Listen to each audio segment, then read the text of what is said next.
So I have a question for you. Do you know when you're being the asshole in your own life? Now, nobody wants to think of themselves as an asshole.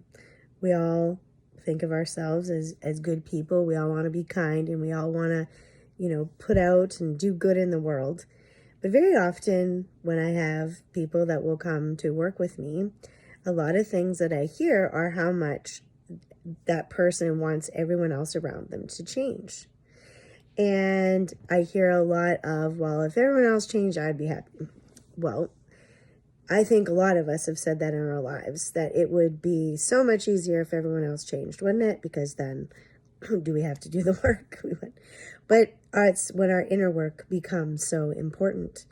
And let's give a few examples I'll give an example from my life where I've had friends at certain points where they've come to me and they've said, if there's been an issue, it's like, well, as my friend, you should be doing this, this, and this. Well, that's a contract. That's an expectation. So they have an expectation of me that they haven't spoken out loud, nor have they asked me if I want to meet that expectation. And then there's the assumption that I'm not a good person or I'm not being a good friend because I haven't met those expectations. Well, if you don't clearly state your expectations in a relationship or for something that you want, then how can you actually get mad at someone about that? And a lot of people have problems putting out what they want or what they expect. And a lot of times from our childhood, it's been heaped on us that there have been unfair expectations of us. There have been a lot of assumptions made about our behavior that we're often punished because we've acted out or we've done something and we're punished for it. And so it's never been really spoken about.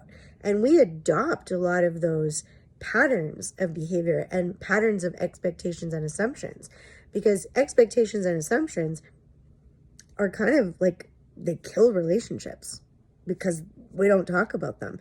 They kill work relationships even.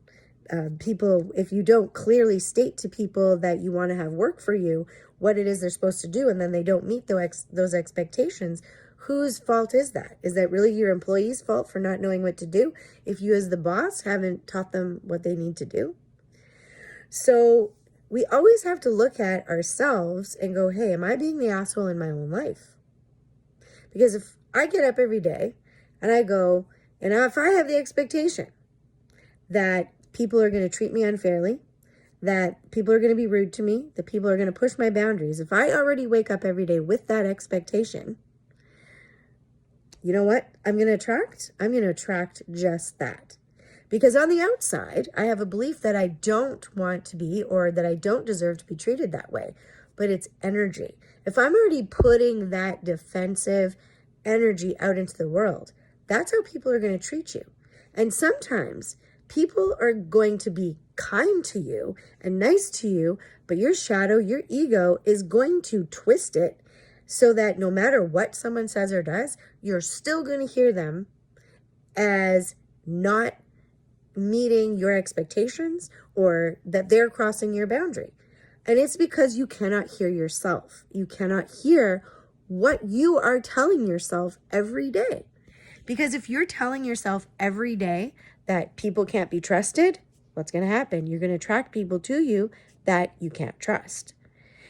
If you have another belief that, oh, nobody wants to work, you're going to attract people to your business that claim that you think, oh, well, they don't want to work, or maybe they're rude or they're disrespectful. But a lot of it is communication, because you're not hearing how you communicate with yourself first and what energy you're putting out into the world. And, if you're putting that out all the time, do you know how much energy that takes to put out that kind of energy and then to attract that to you? Because then not only are you putting that out, but then you're bringing it back to you, and then you've got to feel like you have to defend yourself. And it's really hard to switch this around. I know when I first started doing this work like 25 years ago, to switch it around, because I had a lot of anxiety, I had a lot of fear, and that was one thing that was really tough for me, was to switch it around and go, you know what? I'm kind of the jerk in my own life here. I have to look at the things I'm saying to myself, and it's a process. It doesn't happen overnight.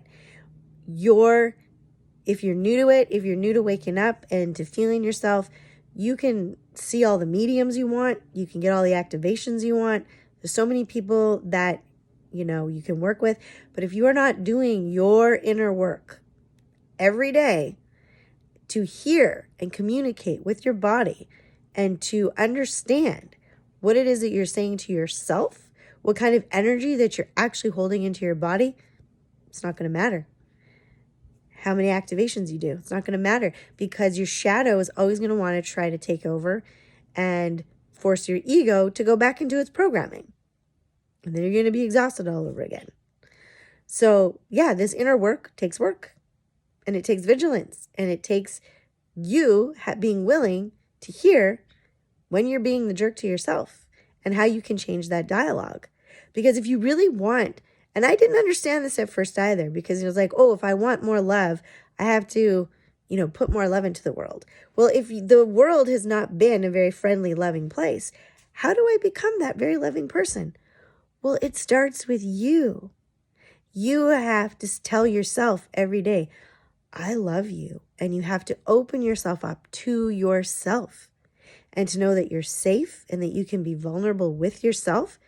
Because it's not always about being vulnerable with another person. It's your own willingness to be vulnerable with you and to want to see those things and to want to see that, maybe some of the things that you have. Because when you have that filter, when you have any kind of filter of pain or worry or fear, you're going to hear and you're going to see the world through that filter until you choose to change the filter, to take that out. And if it's a really dirty filter, right, it doesn't work properly. You don't necessarily work properly. So there's just some things to think about as you're on this journey and doing this work. Is because everyone like to talk right now a lot about love and light and this and that.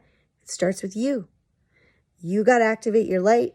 You've got to activate your love. And you got to see what your shadow is trying to trick your ego into doing.